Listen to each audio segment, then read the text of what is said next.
Well, first off, I want to thank Lisa for that warm and gracious introduction, and really for the opportunity to be in front of you. I want to thank her as well, and Extraordinary Ventures, for organizing a much-needed conference.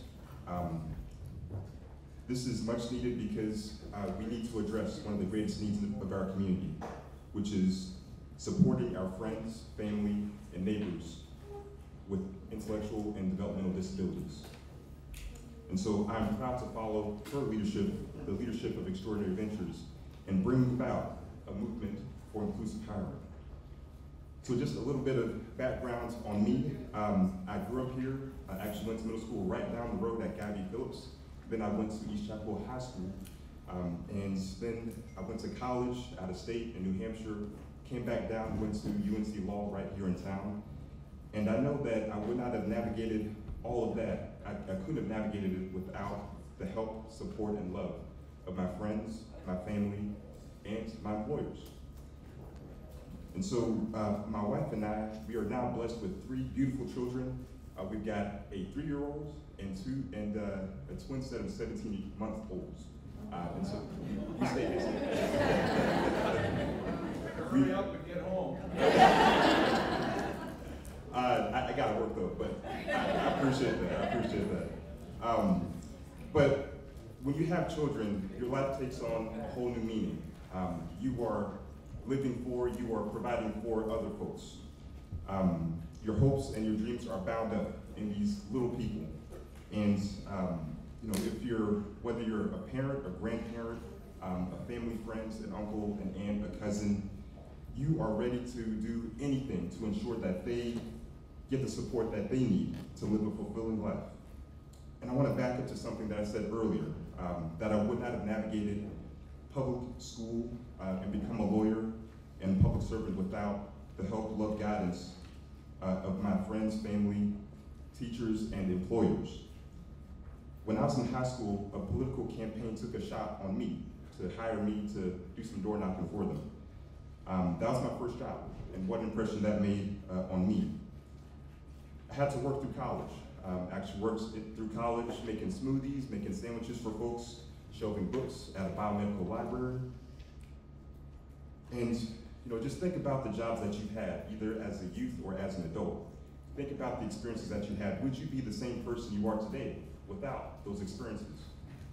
Maybe not. I know I certainly wouldn't be standing here before you if I didn't have those experiences growing up.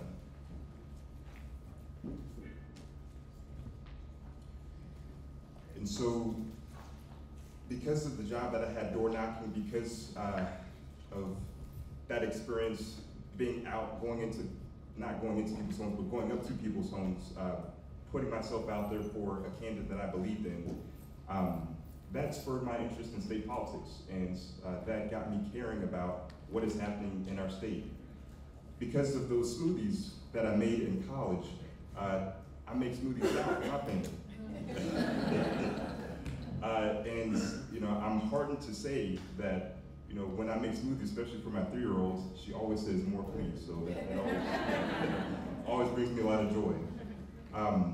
And you know, just ask my wife, but I'm a fiend when it comes to making sandwiches. Love making them. And then shelving books in a biomedical library.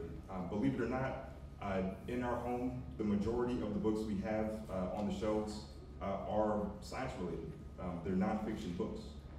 And I can trace that to that moment in college, that time in college when I was shelving books in a biomedical library. And so those opportunities that I had to work meant more than the world to me. Those experiences shaped me, they molded me, and I'm sure the experiences that you've had working have shaped and molded you. And I'm hoping that my children will bear some of those gifts of working, of getting those lessons of appreciation, getting those lessons of you know, improving one's crafts, being passionate about one's craft, and be able to provide for themselves. But it's not just my children that should have those kinds of gifts. It's everyone, and I mean everyone. In Carrboro and Chapel Hill, we talk a good talk. We talk about inclusivity, we talk about embracing people no matter what class, race, gender, background they have. My daughter's favorite thing to say these days, interestingly, is walk it, talk it. I think she might have gotten that from someone or some song, I'm not sure. But it's a reminder to me that we talk a good game here. We say we embrace the values of being inclusive and welcoming for all, but I'll be honest with you, we've got a lot of work to do, particularly when it comes to truly and fully embracing our friends, family, and neighbors with intellectual and developmental disabilities. Slide number 1 here. The reality is that the services that are offered in public schools to children with intellectual and developmental disabilities, they disappear once that person hits 18 or comes out of high school. Adequate support is unavailable to many, if not most people, with intellectual and developmental disabilities, and we see a drop-off.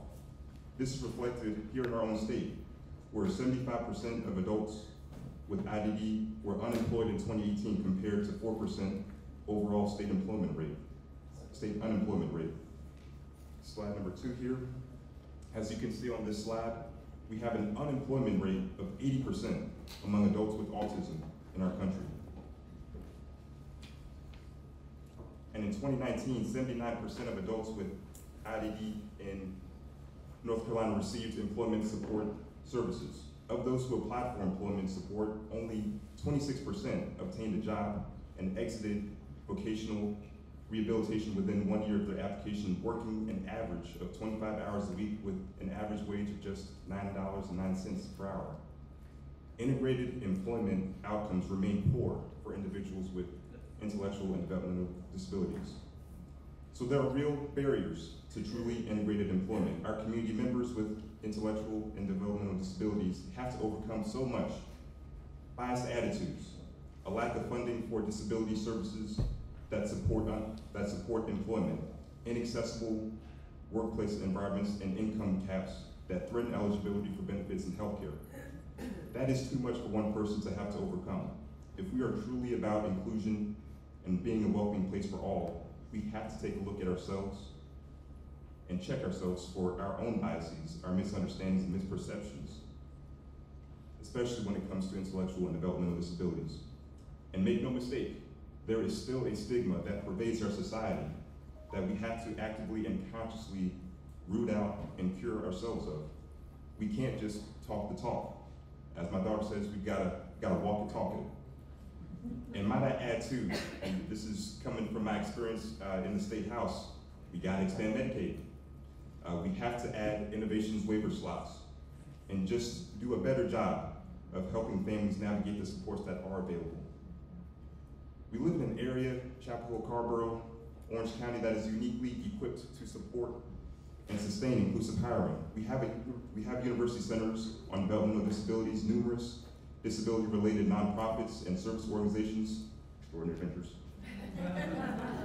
A public school district with more resources than many in North Carolina, and an overall progressive and innovative culture.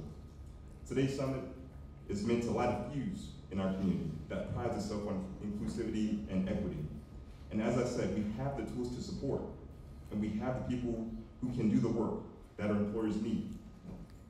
Now, this inclusive hiring movement is going to require ongoing, consistent communication and collaboration across all sectors, a commitment to learning from and alongside each other, and a radical reimagining of what's possible when we include all in the workplace. So I encourage you to connect with someone today who is from a different group than your own. If you're an employer, connect with a self-advocate or service provider. And please remember this: hiring people with intellectual and developmental disabilities is not charity, it's good business and mutually beneficial for the community at large. And yes, tapping into this population may help address staffing shortages, but that's only scratching the surface. The benefits to businesses of hiring people with intellectual and developmental disabilities include improvements in profitability, reliability and punctuality, employee loyalty, company image, a competitive advantage. I mean, think about it. You're gonna be bringing in more diverse customers, and you're gonna be imbuing a sense of loyalty. Innovation, productivity, work ethic, safety, and inclusive work culture, and ability awareness. That's just some of the benefits that hiring folks with intellectual and developmental disabilities will bring. But it's not just that, it's about the people too.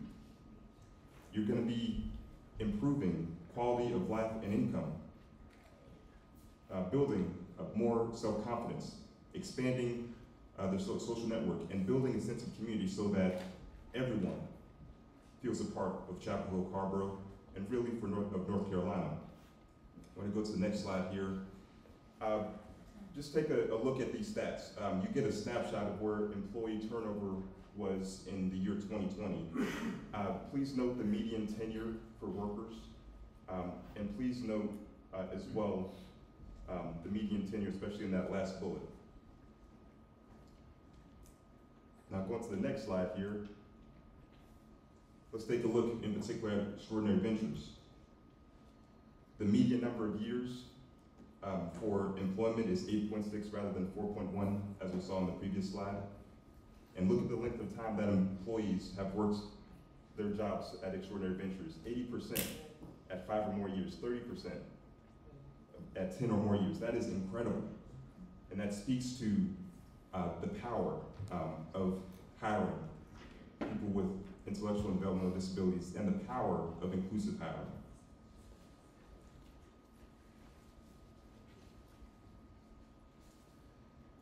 And so I'll just close with this, but I hope that you will take lessons that you learn at this conference to heart and apply them to your everyday practice and work. Think about the gifts that jobs provide, the experiences, the self-worth, the empowerment they provide to workers. Think about how everyone, particularly our community members with intellectual and developmental disabilities, want and deserve those gifts too. You'll get dedicated, invested employees when you practice inclusive hiring, but you'll also practice what we all preach, a community that embraces and supports everyone, that is inclusive of everyone. And I mean everyone. Thank you.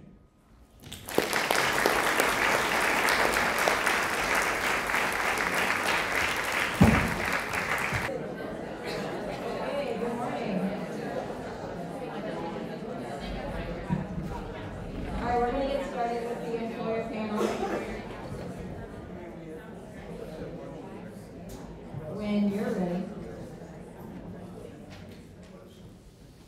Awesome, thanks everybody. I'm really excited to be here to facilitate this panel. I run Part and Parcel, and so this is something that is central to what we do, and I'm excited to be in conversation with other folks who are doing the work that I'm doing, and having it expand and grow out into the greater community too. So thank you all for being here to listen and learn. I think all the stuff is really about what y'all have to say, so I'm not gonna draw out an introduction for myself. I'm just gonna jump right in. Thanks for doing this morning. Number one is how did you get introduced to hiring people with IDD?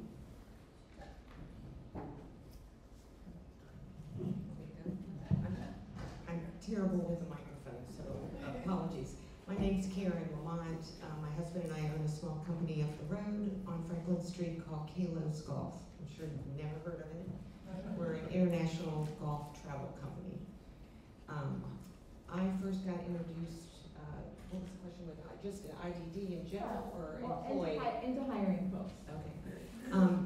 First and foremost, I'm a parent of a young adult with IDD and mental illness.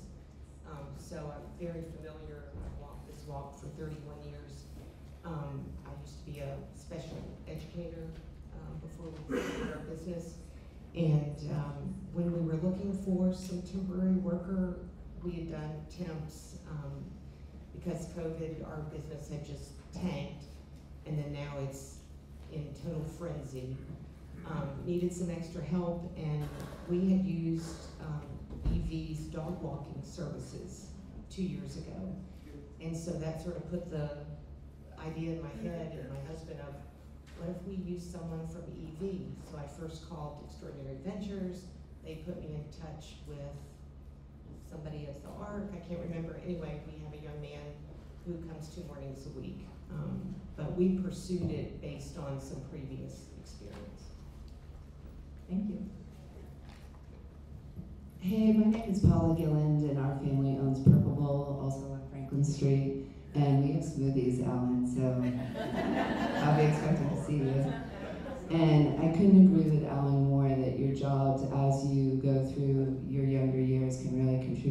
whole life. And when we were starting Purple Bowl, we decided as a family we wanted to hire all different types of folks. And we wanted it to be a community melting pot right there on Franklin Street. So as we opened 5 years ago, that was our plan, our intention. We didn't have any formal way of doing it. We just met folks, and we were fortunate enough to meet Maria Romano, who's here today, and she's with Gigi's Playhouse, and she's helped us along the way. The longevity of our employees with disabilities has been amazing. I was looking at our scheduling app this morning, and I realized that our second longest employee is a person with disabilities, and he'll hit his 5-year mark in 2 weeks, so we're gonna celebrate that. But it's just been such a bonus for our store, and I think our community. So we have 5 folks on our staff with disabilities. One works about 20 to 30 hours a week, and the rest are a little bit more part-time, but it's been a big bonus for us, and I think it's meant a lot to Purple Bowl and Franklin Street. Thank you. Good morning, everyone. I'm Julie Peranto. I use she, her pronouns, and I'm here today representing the North Carolina Department of Transportation. I serve as the Diversity, Equity, and Inclusion Recruiter, and have been in that position now for, I guess, almost 10 months. You are probably a lot more familiar with the things that go on at the Department of Transportation than I am, because in part I'm in human resources, but also because I'm not native to North Carolina, and with COVID and all the things, there's a lot of North Carolina that I haven't seen yet. So I appreciate being in a space with all of you today. Because I'm still new in my position, and this position is a new position, I'm here largely to learn from all of you today. I am very much interested and have been serving on the committee with Work Together NC on our transportation work group. Really want to have the opportunity to evolve with the programs that we have at the DOT and find ways to be able to really make an impact on the lives of folks that are in the intellectual and developmental disability community. It's important for the state, it's important for me personally, and I would love to be able to, hear from you, listen to you, any ideas you have of how we can keep moving forward. I'm all ears. So thank you for including me on the panel. I am Adrienne Kittle, and I'm with Vocational Rehabilitation. So I'm not a hiring manager per se, but I'm here to speak to the services we can offer to employers to partner with, to find qualified staff and supports that we can offer to help individuals we serve be successful in the workplace. So I think the question a little bit later applies to where I can offer more information. Thank you all.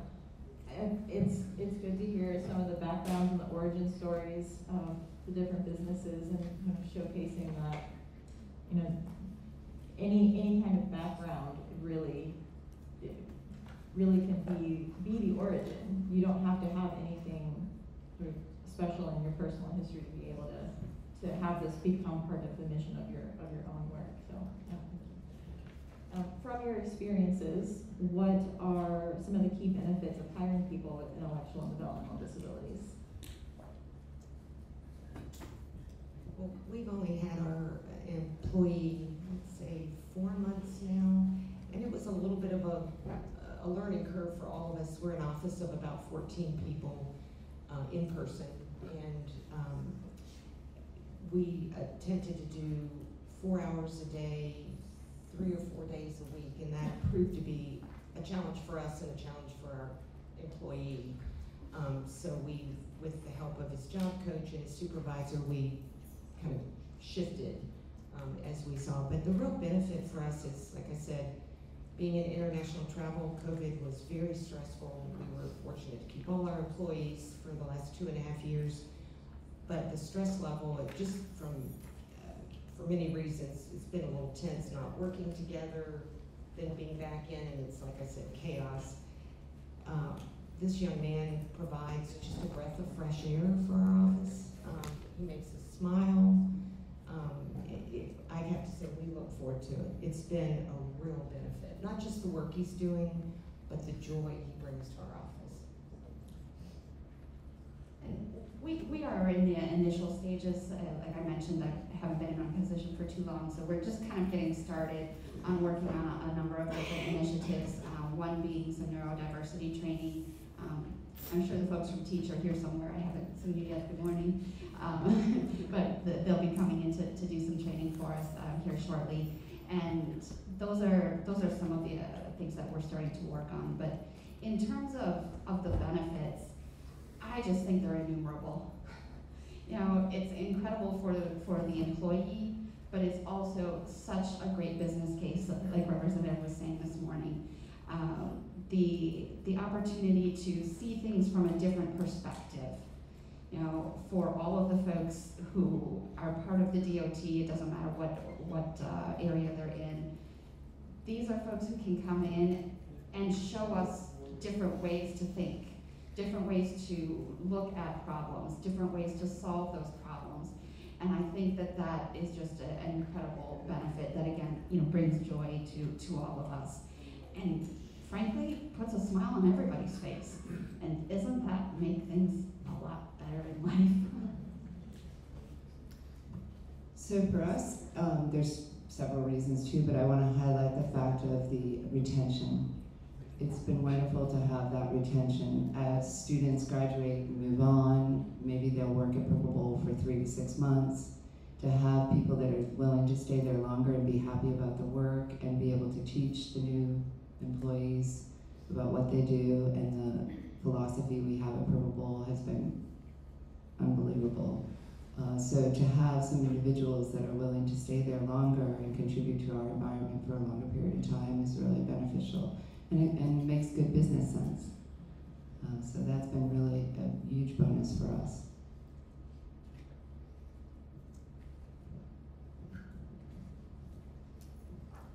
Thank you. For our next question, Julie, you actually started to answer this one a little bit, which is a great lead-in for me. So thanks for making an easy transition. But the question is about how do you make the transition into creating an inclusive work environment? So if you were talking about you're in the process now, so you named some of the things that you're getting into, but maybe some of the things that you've seen people do or supported people in doing and making the transition. If it wasn't what you were doing before, what did you change as you transitioned into hiring folks with intellectual and developmental disabilities? And for having started with that intention, what was some of the work that you put in the beginning to create that space? And you could name who you worked with, or those specific changes that you made either to like a physical environment or within like language, behavior, or the work culture itself. How'd you create it? So I'm have something maybe to say in terms of services that we can offer for employers.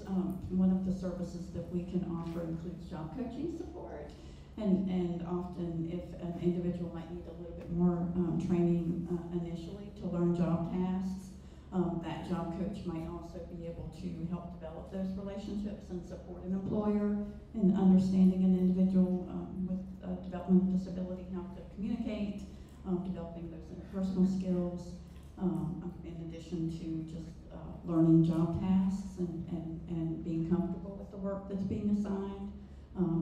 That's a service that we can offer to help employers who might need a little bit more support in that area. When we first met with, and I think it was someone from the ARC and vocational rehab, and our young man does have and I'm intentionally not using his name just for privacy's sake. He has a job coach, and we're now on the second job coach, and they both have been phenomenal. But the supervisor that came and met with me, and again, I'm a little more versed in intellectual disabilities and just even in the workplace.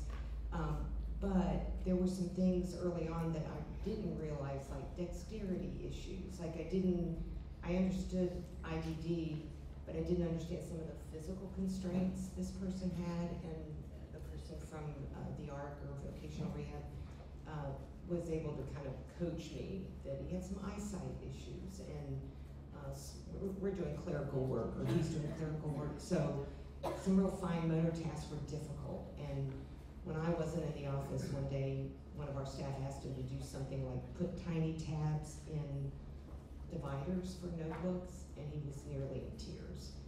So it was just really good to step back, have that conversation, and then I could meet with our staff and say, these are things that will work well for him, and these are things that will be difficult and stressful. So find good people in your community, and find good people on your staff. And we were fortunate enough to be able to find both of those right here in Chapel Hill. I have a woman on my staff that has stepped up and is helping me with this program. We've now made it a program because we have 5 employees, so we want to make it as best as we can. And I found good people, as I said, in the community to help me along the way. I think we were fortunate in that we're not a franchise. There's no rules. So anything goes. If Marie or Emily suggest something to me, I'm like, okay, let's do it. We can just do it, and it's kind of fun. I am quite concerned about what happens when folks graduate from high school and don't have a job. So what I would like to do in the future is be thinking about how we can integrate the folks earlier into the workforce. I think that we do have a crisis with what happens with graduation from high school here. Those are all really wonderful points. I think for me, as you know, just getting started in all of this, what's been really important for me is realizing that even though I'm just the one person in my office, that there are other people like all of you who have the experience, who have the expertise, who are willing to share your knowledge. Without the support of other people to help me learn, to help me understand, you know, like dexterity issues, or you know within all of the possible jobs that we have at the DOT, which ones are good fits for which types of individuals, and then thinking through also the sort of human resource side of things. I am very, very much about inclusion. I myself moved a number of times when I was in school, and always being the new kid, it was tough, you know, and I didn't have the concerns that some other folks would have coming in as a new student. So for me, that inclusion piece is incredibly important. And so looking at what does it say on our application? What are the words that are being used? What are we doing in terms of interviewing? You know, are we having inclusive interview practices? And are the people who are on those committees diverse? Do they represent what we are trying to accomplish with all of these efforts? You know, and so those are some of the things that I'm looking at as well as trying to figure out where we have good fits. Another piece of that puzzle is that I think there's a lot of folks that, rightly so, struggle with the idea of disclosure. Right? And is it to their benefit to disclose, for instance, that they're on the autism spectrum? Right? Not everybody wants to do that, and I absolutely understand why they would be hesitant. But what can we do as an organization to make it more acceptable for folks to do that? To search out the resources that they need, for us to be able to work with job coaches to ensure that they can do the job, that it means something, you know, that is meaningful for them, that they can provide the insight about what they need, and they can communicate that to us. Those are some of the things that I think I'm really trying to work on. And even though it's early, I want to make sure that we've got those pieces in place before we get too far with the employment process. Now, the last thing I want to do is do all the work to bring someone in who has an intellectual or developmental disability and then have their experience stink because we didn't have the pieces in place for them to succeed in their role. And so for me, it's been, you know, making sure that we've got those pieces, making sure that I've got people that I can reach out to and ask the questions of, even when my questions might seem somewhat naive, they are at this point, right? But everybody's got to start somewhere, and everybody's got to learn from there. So, thank you. And I would say, dovetailing on that is, in a bigger organization like NCDOT, they're going to get everything right in a row. If you're a smaller business here, or you know people with a smaller business, you're not. So be willing to make some mistakes, have complete confidence that you are going to make mistakes. Things are going to go sideways, as they do with all employees. Every single employee you have is going to have a bad day. You're going to have a bad day. You're going to make a bad smoothie. Like, things are gonna happen, and you just have to learn how to recover from that, and who's gonna be your person that lifts you up when you make a mistake. And I've made some mistakes. I do feel fortunate that I have found people in this community that are willing to kind of have your back and be like, yeah, you did that wrong, but let's do this, or like, what could we do better in the future with the next person you hire? And there are folks here. We are so fortunate to be in this community. So take advantage of those resources and be willing to make a mistake. Feel free to call me if you're changing your hiring practices, if you have questions about doing it. And Emily is also a person on our staff that can help out. She's here today. let me just dovetail on that. When I mentioned, stepping back from certain tasks, some on our staff really early on said, I'm not sure this is working out. It's adding a layer of stress to our staff, like in supervision, and wanting to say, maybe this was not a good idea.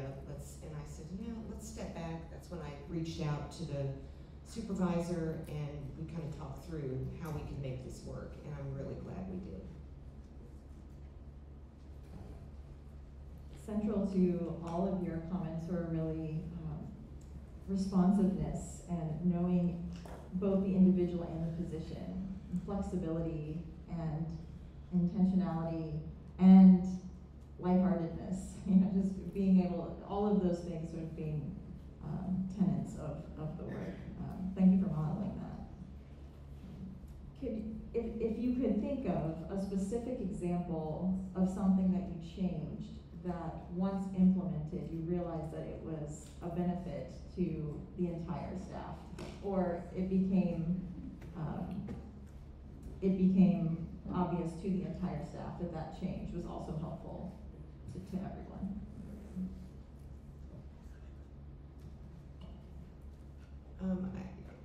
I didn't realize it, and I'm not sure our staff did, but a very good job coach did, was coming up with some tools to help with these clerical tasks. I mean, alphabetizing was not going to be anything we asked the person to do, but there were a lot of things like counting golf ball markers and golf tees. In supply chain era, we're having shipments and they forget to package the golf tees.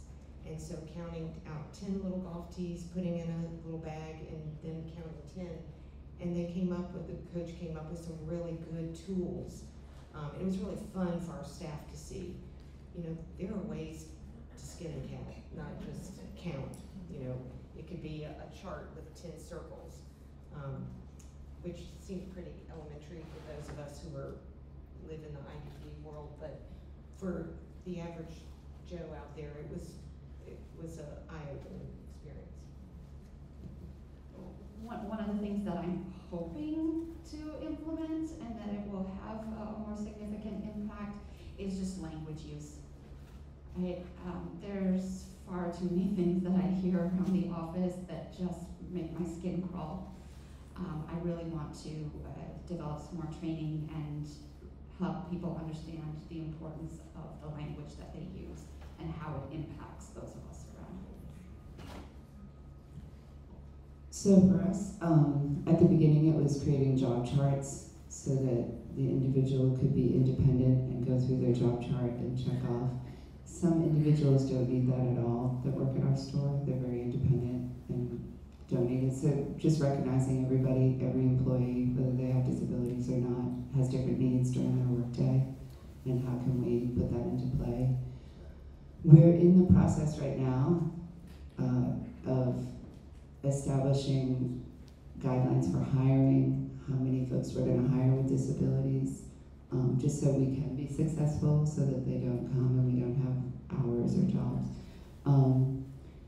And the other thing that we're going to do, and I haven't fully been drenched in it myself, but we're sending out a questionnaire to the folks with disabilities to learn more about what they perceive their skills to be, so that we can better integrate it into their work at Purple Bowl. And that's something that we maybe should do for all employees. We'll see how it goes with this group, and that's something that's really nice about having folks with different levels of ability, is we're learning that many of the things that we're doing, whether it's wearing a name tag or reinforcing the dress code, we need that across the board. So it's beneficial for all our employees.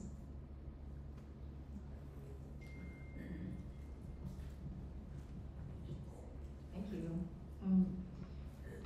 Some of this has already come up already, but I'll add some more space to speak to this more directly. If there's any specific challenges that you encountered in the process, or once hired, and what helped you?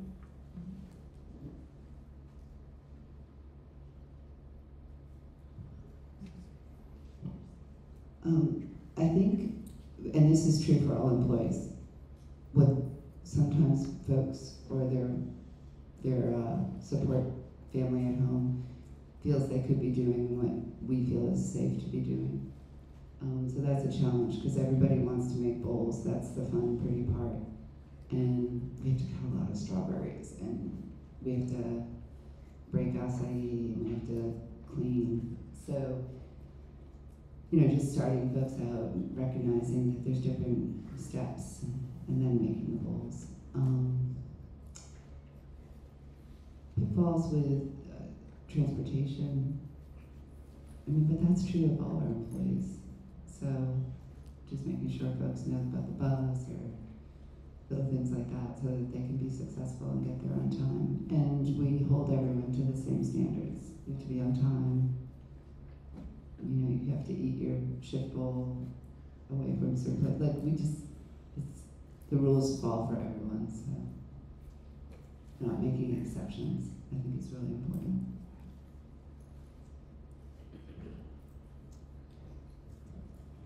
I probably the same thing is the young man came the first day asking what she'd wear to work, and we don't have walk-in clientele, but we still dress business casual. And of course, getting very hot, and he said, "Can I wear shorts?" Well, we don't allow we ask our staff not to wear shorts. I thought he should be held to the same standard, and he's an employee. And same with, we've had to set some boundaries.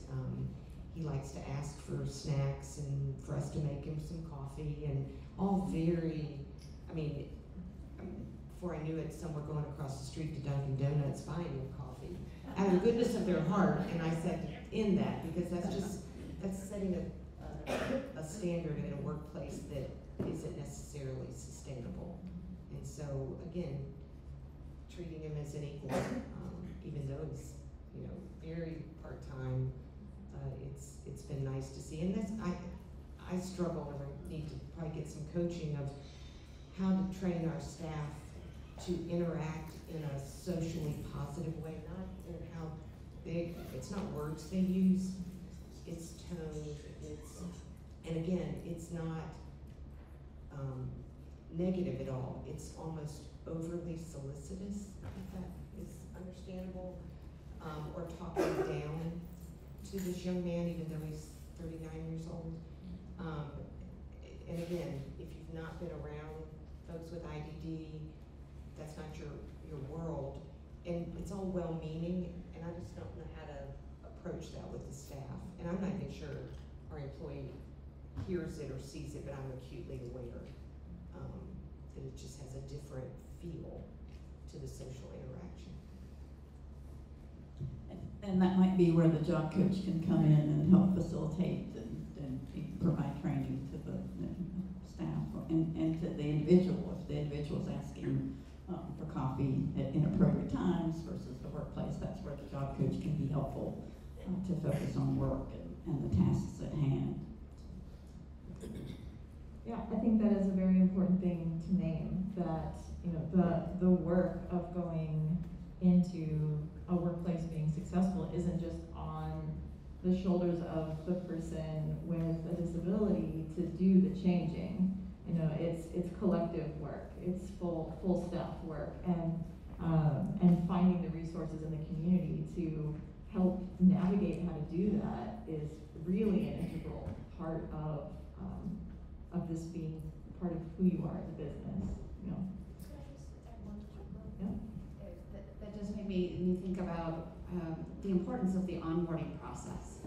You know, both for the employee as well as the employees who have been there for a little while, and making that transition something that has an impact on both sides, right? That they're both able to see this is someone who's coming in. You know, we need to welcome them as we would any other employee. Although, I'm sorry, the DOT doesn't do a great job with that, and I'm working on it. But to make sure that folks feel welcome and that there's a plan in place to follow up, right? That whether that's with the job coach, with the employee themselves, but that there are those touch points, you know, to make sure that this is something successful, because those retention numbers tend to be so high for folks in that group. Right? We want to make sure that they do stay, if that's the business case that we've made from the get-go. Are there any other additional resources that you would like to share that you've used, or if there's anything that is left unnamed that you want to share with the group about your experience?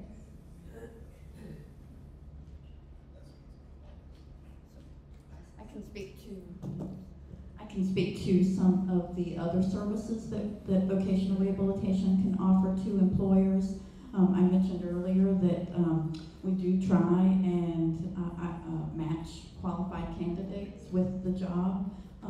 So that could include, we have a business relations representative who goes out and talks with employers to figure out what their need is in terms of hiring, and then they assess if we have a qualified candidate to meet that need and help make that connection.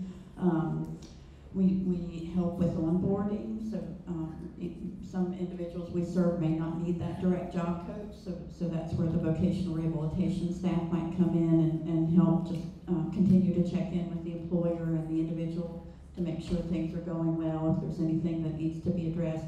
Certainly the employer should be communicating with the employee, but vocational rehabilitation is a support to both the individual and employer if there's something that we need to stress in terms of expectations, some additional counseling on if they're coming to work late. That might be where vocational rehabilitation can step in and provide some additional support.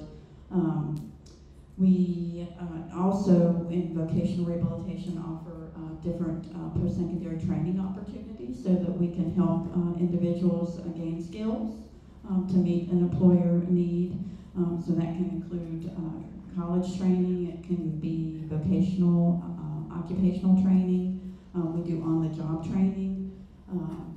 We offer VR-sponsored internships, so that might be an opportunity in a training setting to provide some work experience to benefit the employee to gain skills, so that even though the expectation isn't that an employer hire an employee or an intern after the internship experience. Sometimes that does happen because the training has happened and the employer is able to see that intern would be a good fit for that company.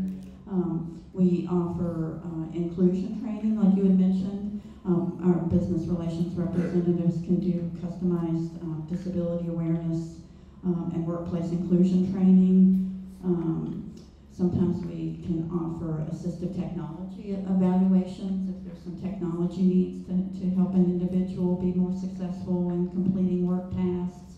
We offer training to employers on financial incentives to hire individuals that we work with, tax incentives, and then we also can offer workplace accessibility training, like Americans with Disabilities Act and Section 503. So there's other services that we offer in addition to the job coaching, which sometimes is what you hear in services with individuals with ID or DD, but there's a whole array of services that VR can offer to support both individuals we work with and employers.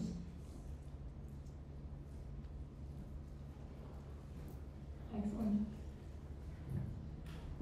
I think just going back to the fact that you gotta, if you're doing this as a small business, go back and find the folks in your community that can help you. And I forgot to mention B3. Jacqueline has been incredibly helpful. I think folks are really willing to come out and look at your individual space and help you come up with ideas of how you could do things differently, and just be open to doing things differently. And I think you'll see that that can have a profound impact on your business. Whether it's how you refill your almonds at the end of the night, that's something we have to do, and who could do that, or folding aprons. There's so many things that you could do differently, and just because you've done it one way doesn't mean it's right, and doesn't even mean that it's the best way. So I think if you could be open to doing things differently, which is, as an older adult, has been a challenge for me. Sometimes I think the way I do it is right, and it's not. And that's something that's been really a great thing about having a small business.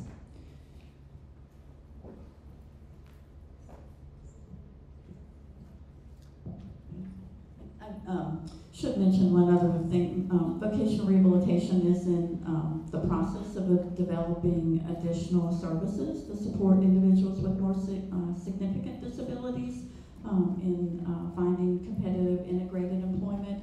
So when you I'm sorry to mentioned interrupt, Adrian. There's a car with the license plate ICAN HOUS that's going to be towed because it's blocking a truck. So if that's your car, please move it. Thank you. Yeah, thank you.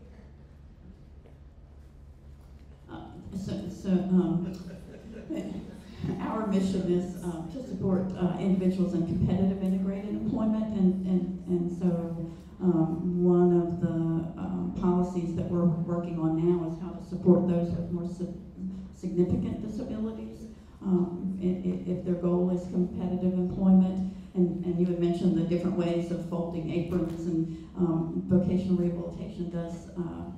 There's an option for customized employment, so the old job carving service, that is also something that we're in the process of trying to build on and offer more often. I just want to take a moment to express my gratitude to the folks at Vocational Rehabilitation, to Jacqueline and her staff, and to the folks at Disability Inn who have had incredible webinars and things all through this pandemic that has given a lot of us the opportunity to learn without having to be right in that space. So I just want to shout out those groups who've really done a lot for me and my knowledge. Thank you all for answering all of the questions. Appreciate it. But we do have some time to open it up to you all. If you have specific questions that you want to ask them, we have time to do that. Lisa will go around with a mic so we can make sure we can hear your question.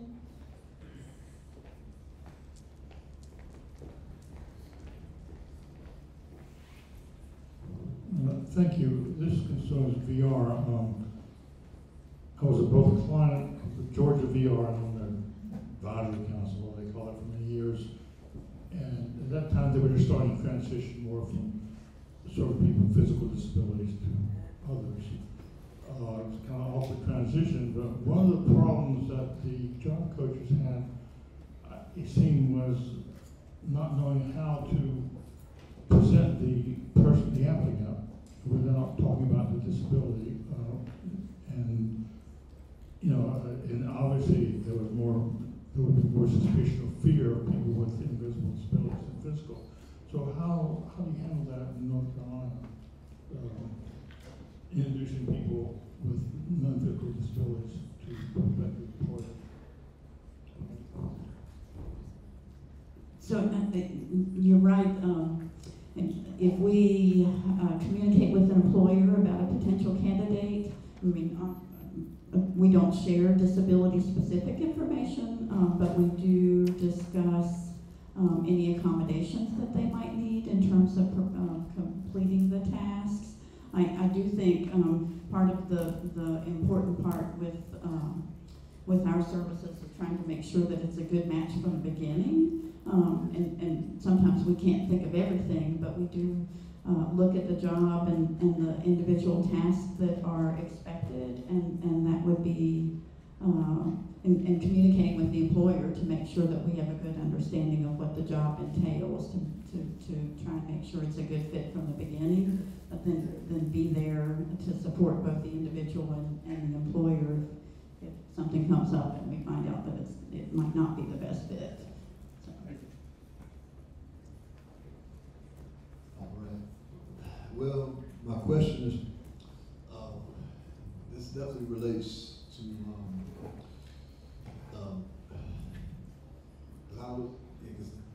I was thinking about how, like, with the CIE employment model, I noticed how, like specifically like with autistic individuals, I know that they're being coached to present a certain way in the workplace, but where is the fine line between autistics, masking, their features and present themselves in a professional or leadership role?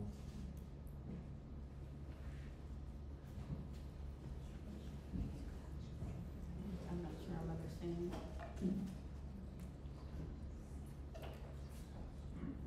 I think what I heard was a little bit of,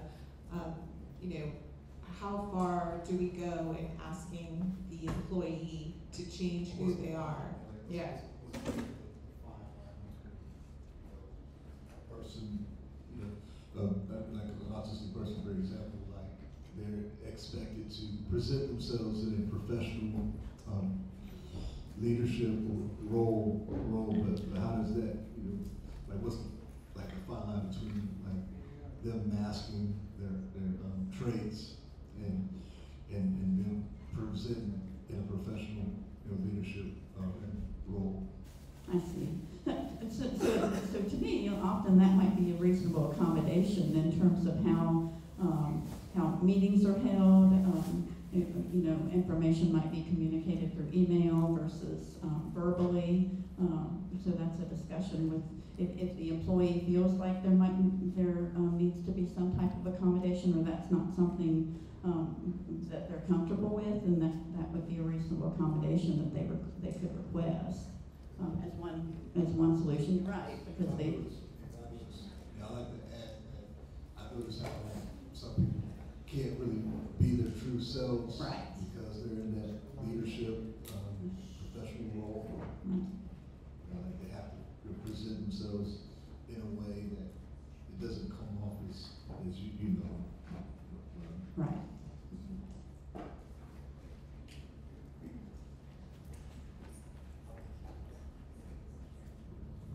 Hi, my question I think is probably also for vocational rehab.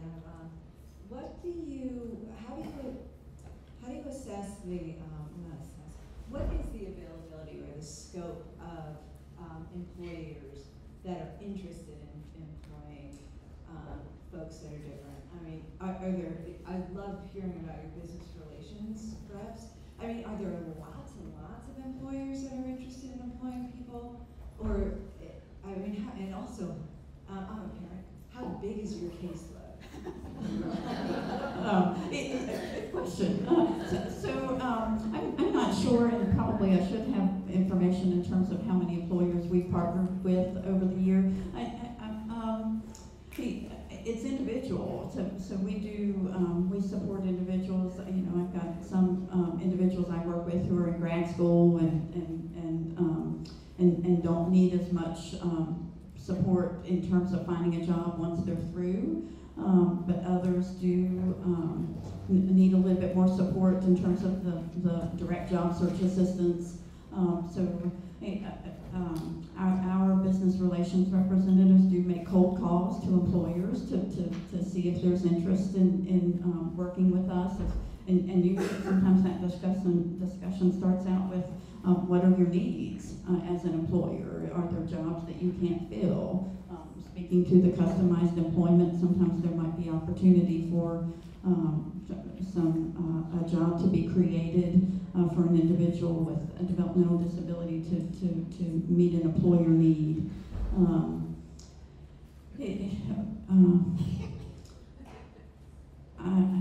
not sure. I mean, I think most employers are receptive. Sometimes, you know, I think we're human, so I think everybody wants to support individuals. I think sometimes it just takes a while to learn what we do and how we might partner together.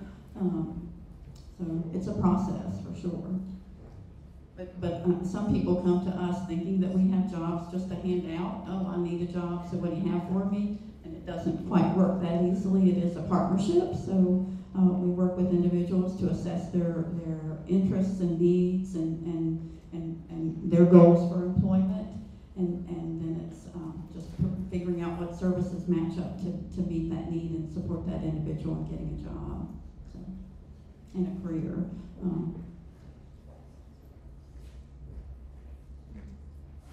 Good morning. My name is LaVon Winston from Durham Public Schools, Jordan High School, and I'm a job coach. To see this place, Extraordinary Ventures, I remember back when they first started, and to see how they have created so many opportunities for students with disabilities is great. When I came in this morning, I was like, oh my God, that's amazing. For the panel, for you that have created space for people with disabilities, that's great. And as job coaches, we're always looking for opportunities for our students in the high schools with the Occupational Courses Studies program, where we find businesses like you that will give our students the opportunity to come in and learn these skills and to learn the opportunities that they have, and for employees to buy in to the story that we're telling or selling for our students. And vocational rehabilitation is a great resource. So I encourage each and every one of us to continue to learn about different programs, different things that are out there. And what I have found that working with students with disabilities and working with parents, that Chapel Hill provides great opportunities. With the B3 program, I have a student, she was always talking about B3. I said, what in the world is that? But there are great opportunities here at Chapel Hill. We just need to clone this and take it to different counties, because Chapel Hill, y'all are doing some awesome things. And thank you for your support.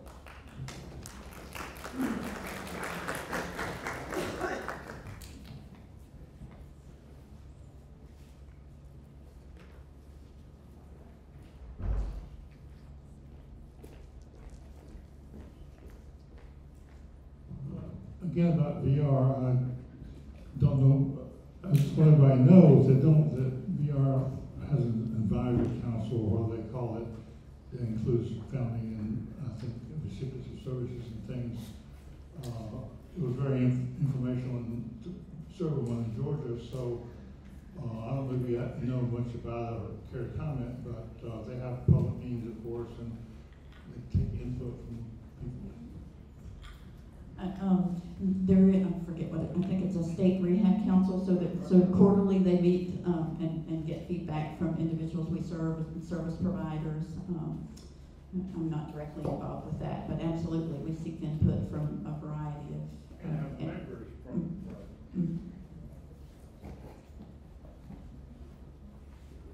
Well, thank you all for your time and giving everyone this awesome information. I look forward to hearing more throughout the day. Thanks, everybody.